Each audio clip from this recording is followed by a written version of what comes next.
A ustedes, amigos, que se interesan por los videos de En Perspectiva, los invitamos a sumarse como socios 3.0. Queremos que nuestros servicios digitales sigan abiertos a todos, pero para que eso sea posible, es necesario contar con un pago mensual de aquellos que puedan hacerlo. Más información en enperspectiva.net/socios. El intendente de Montevideo, Daniel Martínez, cierra el año con buenos números en las encuestas y varias obras en la ciudad en plena ejecución. En el plano electoral, Martínez es uno de los 4 precandidatos presidenciales del Frente Amplio y le falta definir cuándo dará un paso al costado en el gobierno departamental para asumir las labores propias de la campaña. En esa carrera asume, digamos, el desafío complicado de defender al gobierno, pero al mismo tiempo explicar cómo pondrá en marcha la agenda de transformaciones y cambios, por ejemplo, que surgió del Congreso, del último Congreso Nacional de la Fuerza Política. ¿Cuál será su impronta en esta etapa que viene? Vamos a conversar con el ingeniero Daniel Martínez a partir de este momento. Intendente Martínez, buen día. Gracias por acompañarnos. Un placer. ¿Cómo estás tú? Yo muy bien. ¿Y usted? Bien, bien, bien. La verdad, bien. ¿Sí? ¿Resfriado? No, eso es la alergia matutina, pero igual no. ¿Alergia a las entrevistas? No, alergia en realidad una vez que me sacaron pólipos y me dijeron, vas a tener tapadera de nariz de por vida. Y la verdad que por ahora era embocado el médico. Después que me operaron me dijeron eso y la verdad que de por vida. Pero es un rato, se me va inmediatamente. Después se acomoda. Sí. Bueno, le preguntaba cómo anda, sobre todo pensando en las encuestas, las últimas, las que se conocieron ayer. La última encuesta de Equipos Consultores, que para usted tiene una cara positiva y otra cara preocupante, ¿no? Agridulce en lo que se refiere a la intendencia o a la valorización personal del electorado a nivel nacional. Sí, en el Frente Amplio usted lidera cómodamente. Muy agridulce. Muy agria en cuanto a lo que es el resultado con respecto al Partido Nacional y la caída del Frente Amplio. Pero pasábamos recién los números. En la interna del Frente Amplio usted lidera 49%, seguido por Carolina Cosa con 27%, Óscar Andrade con 9% y Mario Vergara con 4%. Después hay un 11% de indecisos. Pero claro, si lo que medimos es la intención de voto entre partidos, lo que se ve es que el Partido Nacional ha crecido con respecto a la encuesta anterior de octubre y ahora está en 34%, mientras que el Frente Amplio bajó algo y está en 30%. Partido Colorado 11%, que también creció, Partido Independiente 2%, Partido de la Gente, Unidad Popular 1% cada uno, etc. Estos números, los de la competencia entre partidos, ¿cómo los examinan? Y bueno, siempre... aun cuando le daban bien al Frente Amplio o me han dado bien a mí o me han dado mal, siempre digo, las encuestas son una foto del momento. Obviamente hay que mirar tendencias. La tendencia marca, y creo que eso lo reflejan todas las encuestas, que el Frente Amplio ha habido una serie de problemas internos que han impactado en su performance electoral, que si bien yo creo que, yo reivindico, ¿no?, que puede haber un problema de velocidades para resolver temas, pero... salvo una viceministra sueca que por comprar con una tarjeta corporativa un Toblerone y un chocolate en un aeropuerto le hicieron renunciar, no hay otra experiencia en el mundo de un partido político que haga renunciar a su vicepresidente por el uso no correcto de una tarjeta corporativa. Lo cual habla muy bien, pero a su vez... Usted está aludiendo al caso Sendik, exactamente, ¿no? digo, o sea, son temas... Y después creo que sí hay otros temas que impactan, o sea, el tema de seguridad, que es un tema muy complejo, también es un tema que está en el evento de las encuestas, y bueno, son situaciones que obviamente están impactando en el resultado. Y bueno, así que por un lado, problemas internos del Frente Amplio, dice usted, por ejemplo, eso las denuncias de corrupción que han afectado y que han involucrado a algunas figuras como Raúl Sendik y el procesamiento que el Frente hizo de esos casos. Por otro, dice usted, hay un déficit en materia de seguridad pública. Que creo que aparte ahora... ¿Y qué más? Yo lo estoy reivindicando mucho porque inmediatamente, apenas nos lo plantearon, me pareció la forma de trabajar, que es esta forma de trabajo transversal que se está dando en muchos barrios. Con los operativos del Ministerio del Interior, por ejemplo, Casa Valle. Pero es que no son solo el Ministerio del Interior, son el Ministerio del Interior, va la Intendencia, tira la casa de los delincuentes, además construimos calles, construimos plazas, recuperamos el espacio público, nos acompaña también el Ministerio del Mides y el Ministerio de Vivienda, o sea, hay el ataque integral que tiene. Enseguida vamos a hablar de estas cosas. La inseguridad, que es inseguridad barra convivencia, no es un problema unicausal. O sea, el que diga, el que crea que una sola acción soluciona el problema de seguridad, creo que se va a equivocar y va a tener un fracaso, pero así, muy impactante, ¿no? Dentro de un rato volvemos quizás a seguridad, pero entonces, en la búsqueda de causas de por qué el Frente Amplio está teniendo estos problemas en la opinión pública, ¿qué más coloca usted? Son razonamientos que uno hace. No, después es un tema que creo que, no sé si está vinculado al Frente Amplio pero que obviamente siempre el partido de gobierno paga más las consecuencias, es el tema del empleo. Digamos que si bien, está bien, cuando el Frente tomó el país había un 14,3, creo, 14,2% de desocupación, llegó a bajarlo un 5%. Hoy, en el marco de una situación que hace muchos años viene compleja, la economía a nivel mundial y regional, anda en 8 y algo, pero es un tema que uno lo ve. Ahora, la gira del interior, sobre todo, se sintió muy claramente. El tema del empleo, es más, cuando tú observas las encuestas, la preocupación de los uruguayos, hoy empleo está por arriba de seguridad en algunas de ellas. O sea, te diría que empleo y seguridad son de los dos factores que parecieran más impactar en la ciudadanía. Pero usted decía, no soy politólogo, estoy diciendo el análisis. Pero usted quiere ser el candidato presidencial del Frente Amplio, o sea que más vale que tenga un diagnóstico de qué es lo que está ocurriendo en la gente, ¿no? Y por encima de todo tiene que tratar de entender y de ver.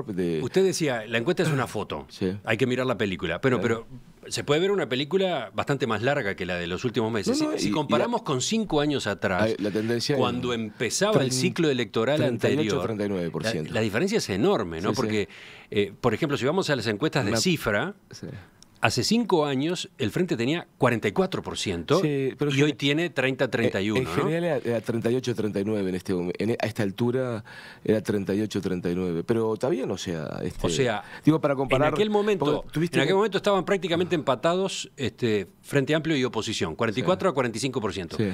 Hoy el Frente está en 30% y la oposición 40 y pico, ¿no? Sí, no, digo, yo te digo, es preocupante. Pero bueno, estamos. Creo que hay un montón de factores. Eso va a ser una campaña rara. Y bueno, él está en la capacidad del Frente de salir de su situación interna y bueno, defenderlo bien hecho y reconocer lo que puede haber estado mal hecho, ¿no? ¿Quedó conforme con el programa de gobierno que el Congreso Nacional del Frente Amplio aprobó el 1 de diciembre? No, en lo básico, en lo sustancial, sí, ¿no? Yo creo que fue un programa que permitió avanzar en muchas definiciones y dejó puertas abiertas a condicionantes en los cuales el Uruguay no puede decir yo soy el centro del mundo y voy a hacer esto, porque vivimos en una zona muy complicada y en un mundo más complicado, que creo que es clarísimo. Cuando sale viento de cola, yo digo, no sé en qué planeta viven, ¿dónde sé que muchos viven? En Júpiter, no sé dónde, los vientos son de 100 kilómetros, vivirán ahí, porque lo que es en Uruguay, hasta el 78, más o menos bien la cosa. Después, hasta el 78, hasta el 2008, más o menos bien la cosa. Después, crisis hipotecaria, crisis regionales, ahora guerra comercial a nivel del mundo. La inestabilidad ha sido el signo de los tiempos, ¿no? Y por lo tanto, para nada viento de cola, digo. Bueno, además, pero la pregunta era a propósito del programa. Y bien, yo creo que digo, en lo sustancial me parece un buen programa. En materia económica, por ejemplo, ya que estábamos en eso. Sí, dice buscar ciertos objetivos y lo pone en condicional porque justamente creo que todo el mundo reconoce que una cosa son los deseos y después la evolución de los acontecimientos en donde Uruguay no incide. Yo a veces digo en broma, pero por ejemplo, si la economía del mundo fuera un reloj, Uruguay ni siquiera se mueve un segundo, moverá una décima de segundo la economía del mundo. Entonces hay cuestiones en las cuales maravillas se han hecho para tener 14 años de crecimiento, pese a los anuncios de recesión sistemático casi todos los años. Ha habido economistas a los cuales yo los respeto, mira, porque aparte nunca nadie ha dicho la verdad y ellos lo han hecho con lealtad, han anunciado recesiones y que no las ha habido, ¿no? ¿Usted está subiéndose al título de etapa de la República? En realidad, la República tomó un WhatsApp que hace días que está funcionando. Yo lo había recibido hace días. La recesión pronosticada por la oposición lleva años sin llegar, es el título principal hoy. Bueno, sí, lo vi, pero eso hace días. Si preguntas al interior, he hecho mención a este WhatsApp, que ahora la República lo pone en tapa. Bueno, pero en materia económica hay por delante para usted, si es candidato presidencial y si es presidente, ni que hablar, hay un trabajo duro. Y en el Congreso se aprobaron algunas medidas. Por ejemplo, buscar la posibilidad de avanzar en diferenciar la capacidad contributiva de las grandes empresas, las pequeñas y las medianas al momento de tributar IRAE, con el fin de dotar de más progresividad al impuesto. Esta es una medida que usted comparte y que puede ser útil. Mira, yo lo que tengo claro es que uno tiene que buscar darle competitividad al mayor número de sectores posibles. Y eso implica, primero, de que no cada sector tiene la misma solución, ¿no? O sea, en uno será bien positiva, en otro es el precio de los combustibles, en otro es diversas parámetros, el precio del dólar, o sea, hay tantos parámetros, y por eso siempre digo, de la misma forma que creo que es un error conceptual muy peligroso creer que una sola medida soluciona el problema de seguridad, es un tema multicausal y hay que atacarlo en todas sus causas. De lo mismo, creo que es muy peligroso pensar que una sola herramienta puede dar competitividad a todo un sector. Lo que implica, obviamente, o sea, de la misma forma que, después en lo que tributario, alguna gente plantea, pues, o sea, a veces en los consejos salarios se negocia las negociaciones que sirven terminan imponiendo las grandes empresas que tienen cierta capacidad, que matan a las pequeñas y medianas y le sacan competitividad a un sector que se quiere priorizar. De la misma forma también, obviamente la carga impositiva puede ser eventualmente en algunos casos y hacerla gradual una herramienta de trabajo totalmente válida, ¿no? También se plantea la necesidad de revisar la política de incentivos fiscales a las inversiones, que deberá ser más selectiva y tener una priorización de carácter sectorial. Sí, en base a parámetros. Bueno, ya en el pasado se fueron cambiando. Tú recuerdas, vamos a recordar, la ley de inversiones fue una excelente ley que permitió ser una puerta de entrada de inversión muy importante en Uruguay, tanto de inversión nacional como de capital extranjero, y que dio un impulso a la inversión que la llevó hasta el 24% del PBI, una cosa histórica. Veníamos del 14, creo, del 12, no me acuerdo ya a esta altura, pero más o menos le dio un salto brutal. Obviamente, después, cuando un país hace un esfuerzo, cada vez tiene que ir seleccionando más hacia dónde tiene que ir dirigido el esfuerzo, y después ya se empezaron a cambiar los puntajes, porque eso se asignaba en base a una serie de puntajes. Por ejemplo, parte del puntaje hay que mantenerlo, aunque ha quedado demostrado que no es un factor determinante, que es las zonas del Uruguay de menor desarrollo económico-social, partes del interior del Uruguay profundo, donde hay muy poco desarrollo económico-social, ya de por sí tenían puntaje a favor por startup. Eso hay que seguirlo. Hay que también, yo creo que ir seleccionando ese esfuerzo más dirigido a qué queremos hoy. Vivimos el mundo del conocimiento, ¿verdad? Un país es rico o pobre, ya no tanto por sus recursos naturales que ayudan, inciden. Uruguay va a ser siempre un gran productor de alimentos y de materias primas, sino por la capacidad de agregar valor e incluir desarrollo científico-tecnológico en lo que hace. Entonces, obviamente, si yo quiero priorizar, de repente voy a tener que tener mucho más focalizado, premiar mucho más el valor agregado, la mano de obra y la inclusión científico-tecnológica que de repente otros factores. ¿La economía del conocimiento debe ser el norte? Debe ser no tengo ninguna duda. ¿El rumbo hacia el cual apuntar en materia de desarrollo para Uruguay? De desarrollo y educación, no tengo ninguna duda. ¿Sabes por qué? Viste ese número, lo vengo repitiendo mucho porque es impresionante, que ya hace más de 6 meses se viene diciendo un estudio que determinó que se calcula que 2 de cada 3 niños que nacen en esta época van a trabajar en oficios, en tareas que hoy no existen.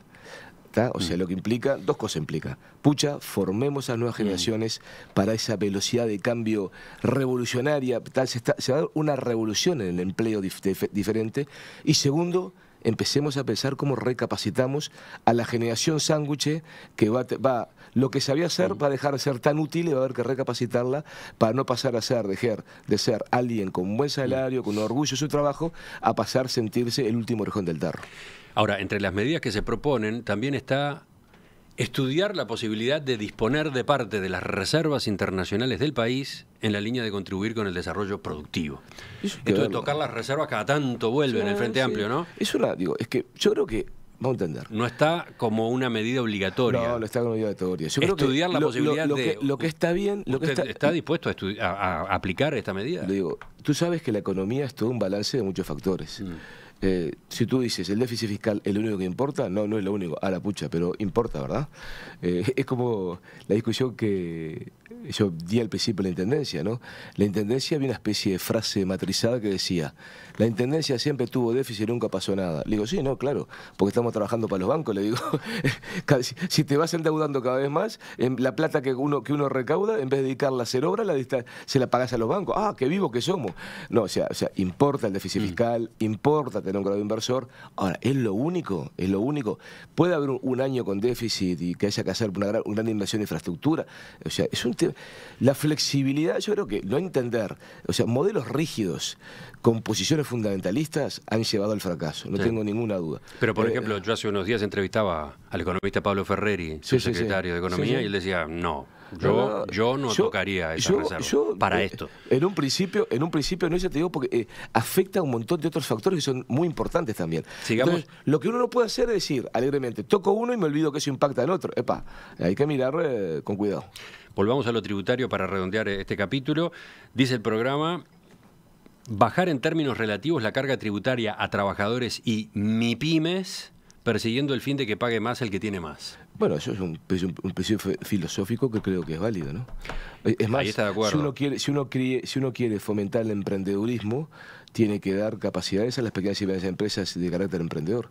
Las famosas startups, ¿no?, que son el motor de la economía de algunos países. Israel es un caso muy típico, no solo Israel, pero Israel, que son empresas innovadoras, con ideas nuevas, tienen una serie de exoneraciones temporales que le permiten lo que son lo que uno dice, lo que bien se llama políticas microeconómicas, que ayudan a que una serie de empresitas desarrollen capacidades nuevas, conocimiento, valor agregado, y tú las respaldas hasta que toman suficientemente músculo para poder seguir solas, ¿entiendes? Esas son políticas de microeconomía determinantes. Cuando uno mira cómo se desarrolló, los países que en los últimos 60 años de ser muy pobres pasaron a ser muy ricos o muy desarrollados, yo qué sé, Singapur, Corea, bla, bla, bla, todos tuvieron políticas activas. Otro punto en el tema impositivo es analizar la viabilidad de cambios al IRPF categoría 1, en el sentido de aumentar el aporte tributario que realiza el capital. Eso es todo parte, lo vuelvo a decir, o sea, no hay una sola medida que se pueda mirar fuera del contexto. Habrá que estudiarla en el momento, en la situación. ¿Pero está dispuesto a hacer quien impulse un aumento de la carga del IRPF al capital? Lo vuelvo a decir, decir que sí o que no, de una forma fundamentalista. En determinados ámbitos del mercado, la bolsa de valores, obviamente, pero no cae bien, ¿no? Lo vuelvo a decir.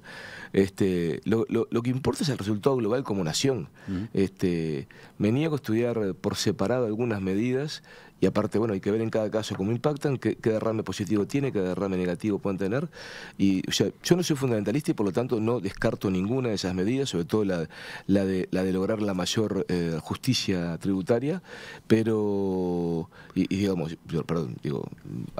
aparte todos sabemos que hay modelos muy exitosos en el mundo donde Uruguay es Blancanieves a la hora de la carga impositiva, ¿no? Y sobre todo el capital, tú lo sabes bien, en Estados Unidos mismo, pero en Suecia, Finlandia, en esos países la carga de capital es muy importante. Ahora bien, uno puede decir, ¿es lo mismo? O uno tiene que hacer un traje a medida, como en casi todos los aspectos de la vida. Y el programa le sirve porque no da definiciones así que deja cerradas, un montón de herramientas, deja puertas abiertas. Que en la medida de la realidad concreta, de la situación, uno va a poder tomar una batería de medidas que permitan, de acuerdo a la realidad, al estudio inteligente de la situación, sabiendo que no movemos el reloj del mundo, ver de qué forma podemos avanzar en un proyecto político. Ya que estamos hablando de estos temas, si usted fuera presidente de la República, ¿quién sería su ministro de Economía?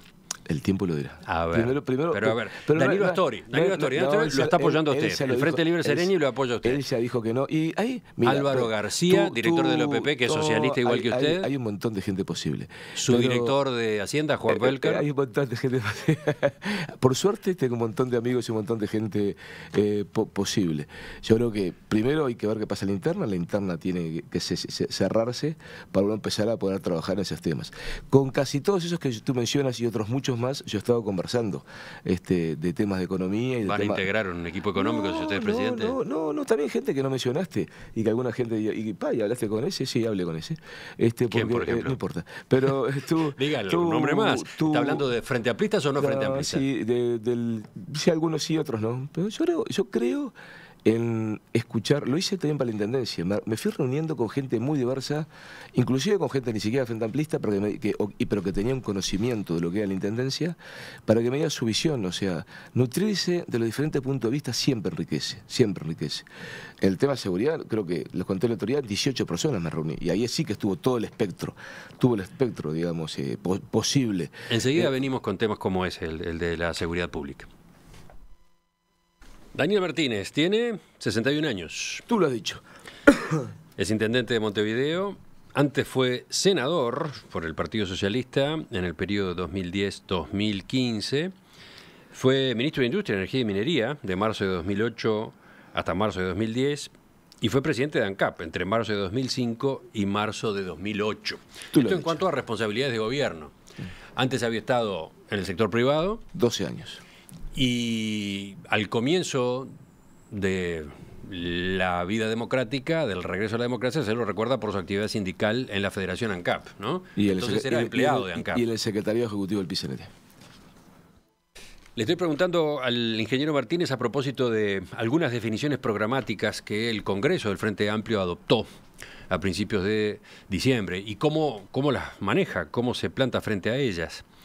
En seguridad, por ejemplo, hubo varias definiciones y una de las que más llamó la atención fue la eliminación de los antecedentes penales de los adolescentes infractores una vez que cumplen la mayoría de edad. ¿Está de acuerdo con esa medida?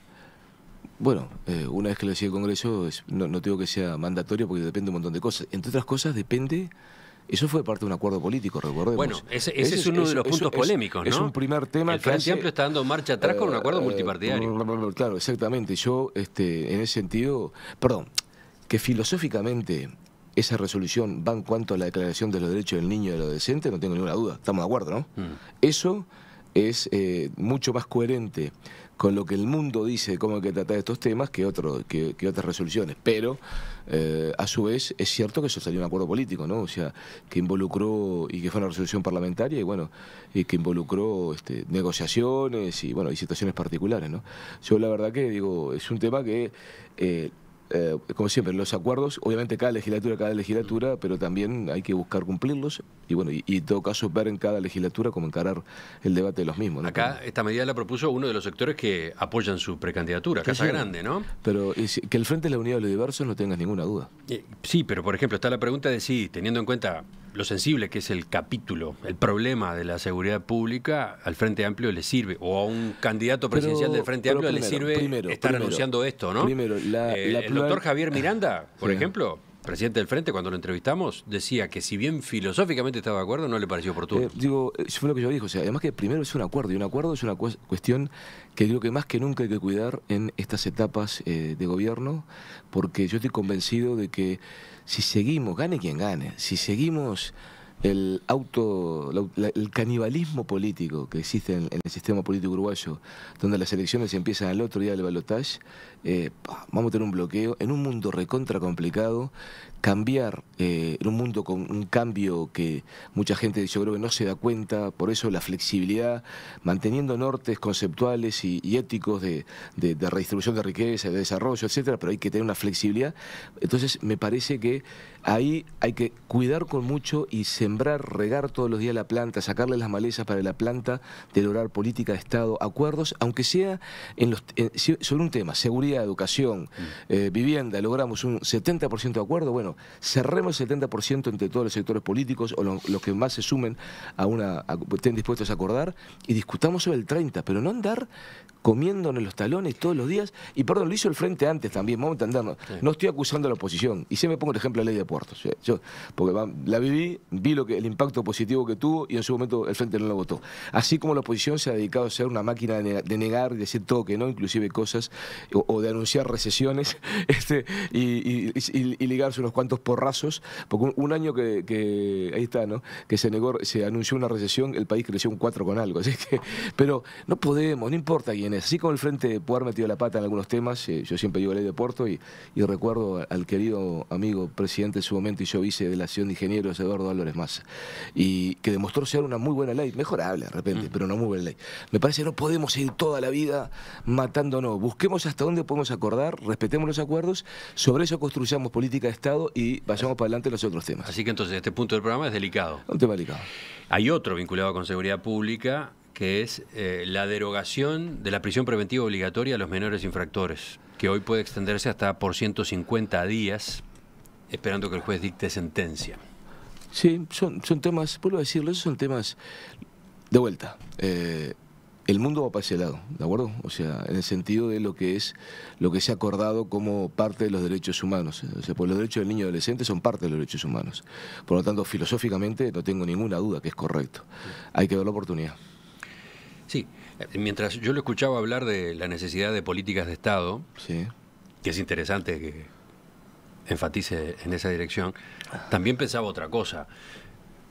Si usted es presidente, si le toca efectivamente ser presidente, lo más probable es que no tenga mayoría parlamentaria propia, Exacto, ¿no? y va a haber que construir acuerdos, y yo creo que van a ser acuerdos basados en política de Estado que involucren a los más amplios sectores, no tengo ninguna duda. O sea que este programa del Frente Amplio, que ya tiene vaguedad en varias de sus disposiciones, después va a pasar por la licuadora de las negociaciones con otros partidos, ¿no? No es vaguedad. Yo creo que lo que hay que discutir hacia dónde vamos y de qué forma queremos ir, ¿no? También podemos repetir modelos concentradores de riqueza que no solo no hicieron crecer demasiado, que digamos promedialmente al país, sino que dejaron, bueno, situaciones en las cuales tal vez hoy los jóvenes del 2002 son, en algunos casos, Guambia, también, no quiero estigmatizar, porque hay una tendencia a estigmatizar a los jóvenes y los pobres que es, a veces a uno le hierve la sangre, ¿no? Pero en parte de eso, en un porcentaje de eso, también están problemas que hoy estamos pagando, ¿no? Hablemos más en general de seguridad pública. Usted ha dicho, lo dijo en más de una ocasión, que remover al ministro Eduardo Bonomi podría ayudar al Frente Amplio. Y además el cambio generacional. Mira, la experiencia, nosotros en la Intendencia fijamos para la integración del gabinete tres conceptos. Primero, que fuera equipo. Nadie era representante de su partido político, por lo tanto yo me tomé el atrevimiento de algunos sectores políticos decirle, no, esta persona no, te propongo esta. La mayor parte aceptaron, bueno, hubo un sector que al principio no, y después sí, vamos arriba, eso no importa, ya está, fue solucionado, pero busqué gente que tuviera un perfil... El vamos arriba es con el MPP, ¿no? Exacto, pero bueno, pero está, yo además lo había anunciado de la campaña, yo siempre digo, yo no estoy diciendo nada que no haya dicho, yo creo en los equipos y no en el reparto político duro y puro, donde cada uno, porque aparte si no, después cada uno termina siendo representante de su partido político, y además si no tiene el perfil personal, a veces los perfiles personales importan. Bueno, pero estábamos hablando de Bonomi. Segundo, gente joven ha sido...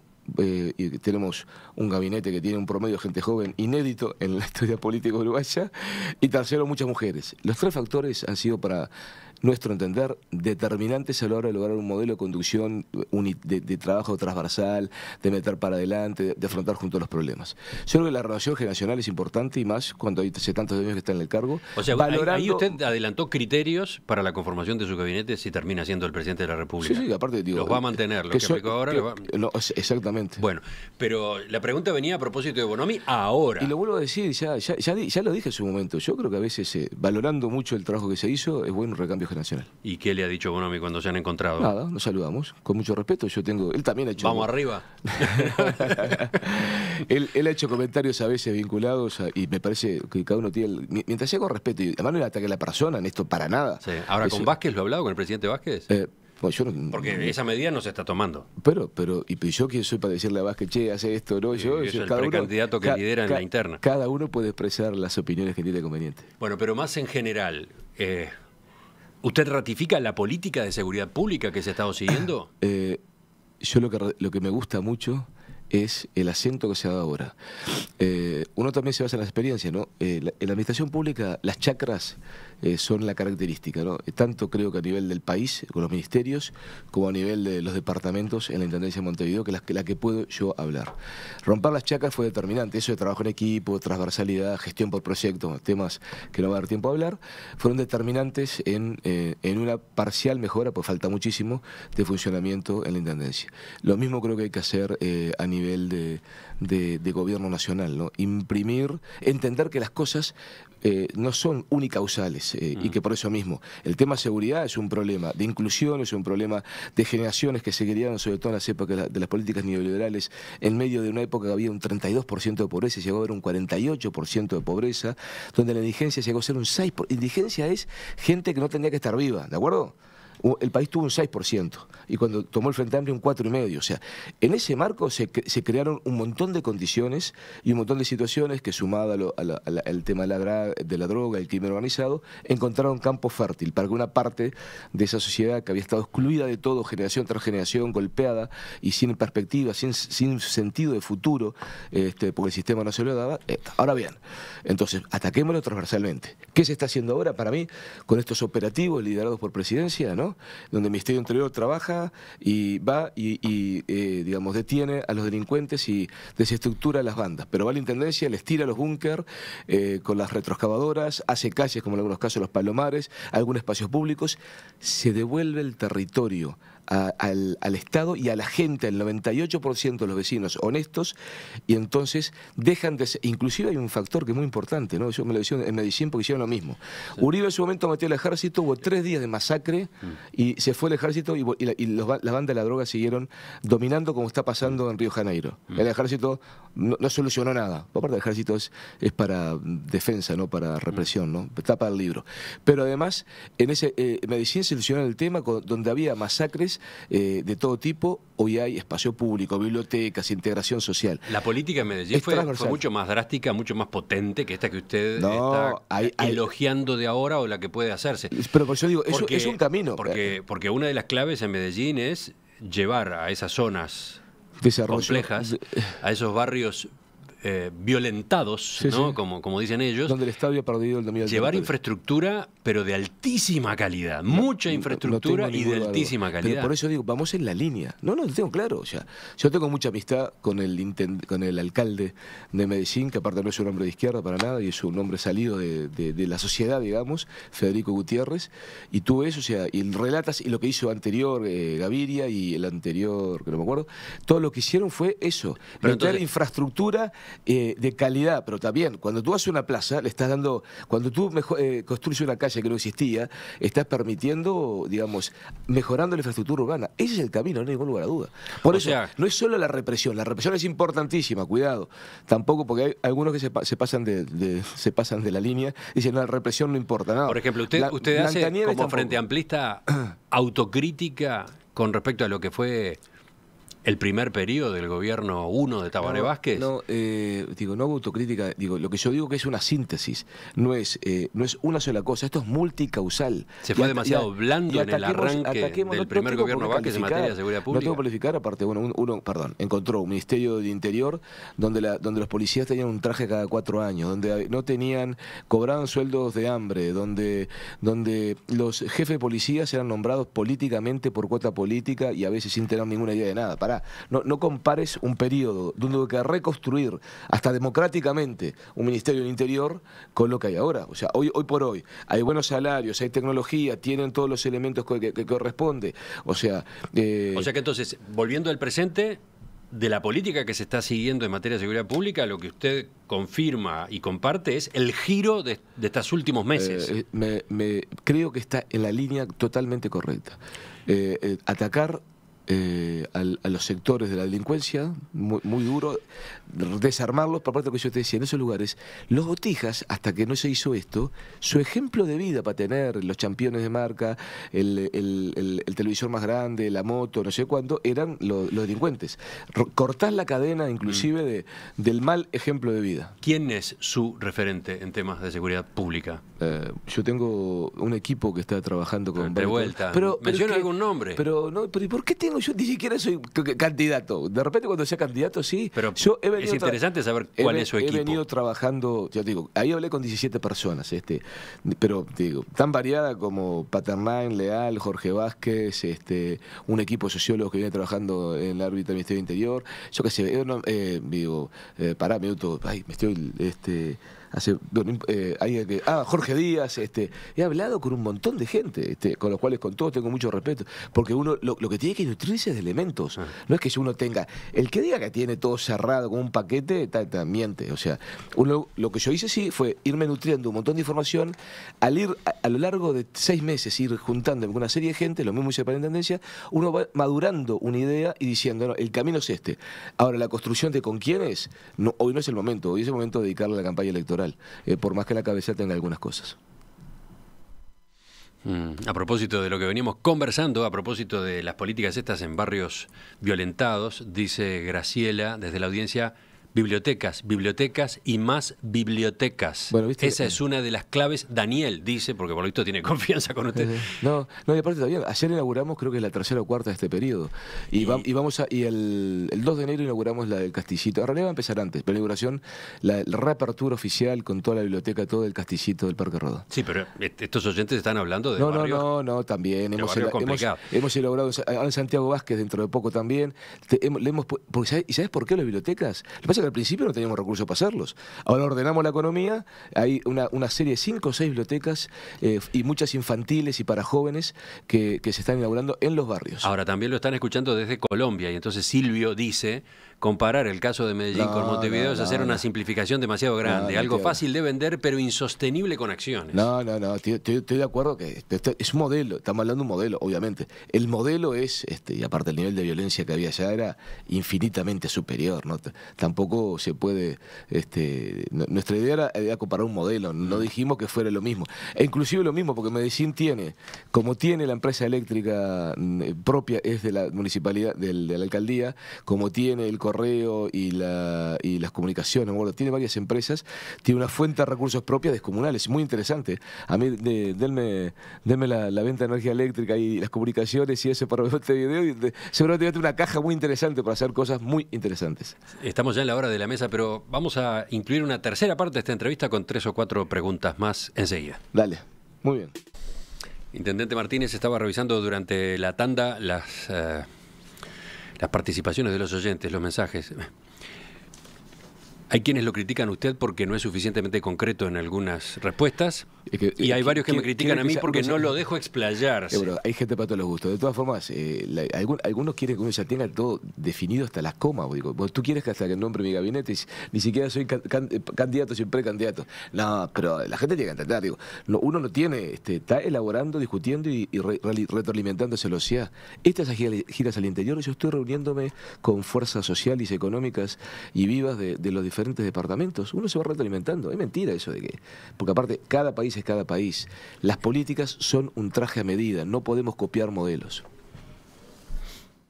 Desde la audiencia, por ejemplo, le preguntan, ya que estábamos en capítulos del programa del Frente Amplio aprobado en el Congreso, ¿cuáles son sus prioridades? Clarísimo. Primero, la infraestructural, que se refiere a lograr desarrollar segmentos o sectores de cadena de valor, o sea, sectores productivos o pedazos de ellos, porque a veces una cadena de valor tiene varios componentes, que tengan mucha incorporación de valor agregado y desarrollo científico-tecnológico.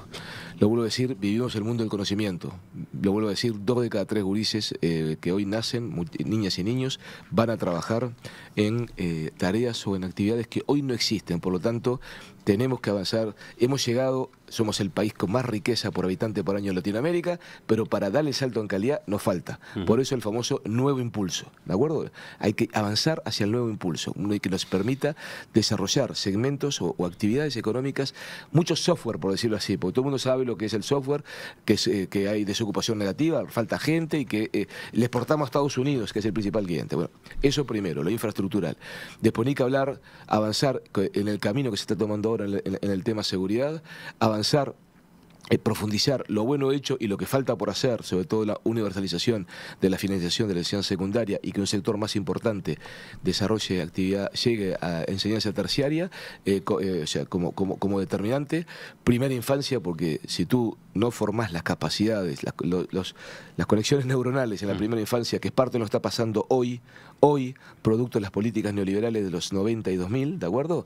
Hay un montón de niñas y niños que ya nacen sin posibilidades o mucho más limitados para poder alcanzar lo que cualquier ciudadano común en general ha logrado, y dentro de eso políticas sociales en general, vivienda, a lo cual agregaría seguir trabajando en la agenda de derechos, sobre todo en una lucha sin cuartel para ir avanzando en la discriminación, en eliminar la discriminación del hombre sobre la mujer. Volveremos sobre varios de esos temas en los próximos meses en otras entrevistas. Esto ha sido, en esta respuesta, un pantallazo. Claro, un pantallazo de titulares. Era la pregunta del oyente, justamente, ¿no? Para terminar, dos cosas. Este fin de semana, finalmente, el Plenario Nacional del Frente Amplio inhabilitó a Raúl Sendic y a Leonardo de León por 17 meses. ¿Usted está satisfecho con esa medida? Respaldo la medida aprobada por el plenario. Digo, yo lo he expresado. Ya lo había dicho. Por ejemplo, ¿se es ético o no se es? Ahora, Sendic no quedó conforme con esas palabras suyas y dijo cosas como esta: no me sorprende nada a esta altura del partido. Ya estoy con el cuero duro. Me han tocado circunstancias difíciles. He tenido traiciones de todo tipo. Martínez vuelve sobre el tema cuando ya estaba definido en el plenario. Me parece el santo botón. Yo lo que dije, no importa, primero. ¿Usted siente hay alguna traición de por medio acá? Digo, no voy a hablar del tema, yo ya lo dije y después lo dije en general. Se es ético o no es ético, punto, ya lo dije. No vamos ahora que se resolvió, no vamos a hablar toda la vida del tema Raúl. Raúl tiene que tener tiempo de recomponer su vida y mirar para el futuro, punto. Yo creo que hay un ser humano, ya se dio todo lo que se tenía que dar, se tomó la decisión que se tenga que tomar. Yo entiendo, no tengo nada más que decir sobre el tema. Pero va a seguir haciendo campaña igual. No va a ser candidato, pero va a estar en todos los actos de la lista 711, ha dicho, por ejemplo. ¿Eso cómo complica o no complica la campaña? Pero no tengo por qué opinar sobre el tema, no sé, alguien que propone mandarle un policía que no lo deje subir a un estrado, no sé, yo no tengo nada más que decir sobre el tema. Ya creo que el plenario laudó y supongamos para que el futuro. La lista 711 lo apoya a usted como precandidato presidencial. Tiene que resolver eso, ¿no? La lista 711 tiene que elegir un precandidato. Y ella lo hará en su libre saber y entender. ¿Usted acepta que lo apoyen a usted? Deja que pase primero, no. ¿Podría tener una posición a priori? No tiene por qué haber, no hay mucha perspectiva, te diría, pero vamos arriba. ¿También vamos arriba en este caso? Pero sí, pero eso es una actitud de vida ante todo. Que implica dedicar siempre a construir y no dedicarle tiempo a destruir. Porque como alguien dijo alguna vez, dedícate a construir, lo dijo Mahatma Gandhi. Dedícate a construir porque para destruir hay demasiada competencia. ¿Cuándo tiene previsto dejar la intendencia? En un principio, creo que hay factores también ahí de dedicación de tiempo y otro tipo. Mi idea era irme alrededor del 10 de abril, ¿no? Pero ¿renunciando o pidiendo licencia? No, pidiendo licencia. O sea, el intendente no tiene por qué renunciar. O sea, no hay antecedentes. Siempre en todos los casos que ha habido, el intendente, o por lo menos que yo estuve investigando, el intendente pide licencia. Porque aparte, si uno, o sea, no te alcanza licencia personal. A mí licencia, a esa altura espero que me vaya quedando un mes de licencia personal, pero porque tengo licencia acumulada, o sea, pero de todas formas, uno saca licencia sin goce de sueldo. Es totalmente constitucional. Carolina Cose, también precandidata a la presidencia de la República, va a dejar el cargo de ministra en enero. Lo anunció el presidente Vázquez esta semana, lo ratificó ella. Está bien. Pero además agregó otra cosa. Agregó que es incompatible hacer campaña si al mismo tiempo se ejerce un cargo. Cada cual toma sus decisiones. En mi caso yo considero que son incompatibles, que éticamente no puedo dedicarme 100% a la campaña y tener un cargo de confianza del gobierno. Pero es mi evaluación personal. Lo dijo claramente, ¿no? 100%, ¿no? Yo hasta ahora me dedico a ser intendente y saco licencia personal, que creo que nadie puede decirme que tengo que hacer mi licencia personal. No, pero usted de hecho se mantiene en el cargo mientras hace campaña. No, está bien. ¿Es otro criterio ético? La campaña la hago con mi licencia personal, pero perdón, te vuelvo a decir, no es un tema... Primero, uno tiene no es una mochila. Por ejemplo, si usted va al interior, está descuidando Montevideo. Pero perdón, ¿yo no tengo derecho a tomar licencia? Digo, epa, pero ahora te denuncio ante el Ministerio de Trabajo. ¿Pero ha ido al interior ahora? Y con licencia personal. Y sábado y domingo. Ah, va tomando licencias. Exactamente. Ah, eso no lo había entendido. No, yo voy con licencia personal. No, porque ya si a esta altura me van a decir que no puedo sacar licencia personal. No, fue por eso lo que el otro día estoy aclaró. Una cosa es, en mi tiempo libre, yo estoy dedicando tiempo de mi tiempo personal y de mi licencia. Cada actividad la hago en uso de licencia personal. De todos modos está la otra discusión. Y aparte hay otro tema mucho más filosófico. Se puede estar aprovechando el cargo de intendente con obras, con medidas para alimentar la candidatura presidencial, ¿no? De hecho, en las encuestas usted ha ido subiendo desde que se anunció oficialmente que es precandidato. No, pero también Montevideo, primero, una obra no es abracadabra que hace una obra. La aprobación de su gestión ha ido mejorando. La obra es producto de un trabajo a veces de años, ¿de acuerdo? Toda la implementación, y mucho más a nivel público, ¿no? O sea, lo que estamos viendo ahora ha sido trabajado a lo largo de 3 años. Es más, ya dijimos, hay obras, ahora se empezó Camino Civil, que se va a terminar cuando yo ya no sea intendente, así, digamos, vuelvo a ser pierdo la linterna y me dedico a ser intendente hasta junio del 2020. El túnel que empieza en febrero de Avenida Italia por debajo también. Garibaldi, exactamente lo mismo. No sé si voy a llegar a ver, vos sí creo que el Sánchez de la Reñaga de repente, como decenas de obras, no las empezamos todas juntas, porque si no parábamos la ciudad, pero son obras que ya están recontra planificadas, elaboradas, o sea, no es lo vuelvo a decir, por eso todos los intendentes históricamente, algún intendente inclusive prácticamente hizo campaña interna sin sacar licencia en el pasado para las elecciones internas. No es un tema, yo en particular tomo licencia personal cada vez que salgo. El día que salga full time, sí, voy a tomar... Pero hay quienes entienden que usted se está beneficiando como precandidato por resultados o por determinadas líneas de acción de la intendencia. En el marco de la Constitución y las leyes, todo. Fuera de la Constitución y las leyes, nada.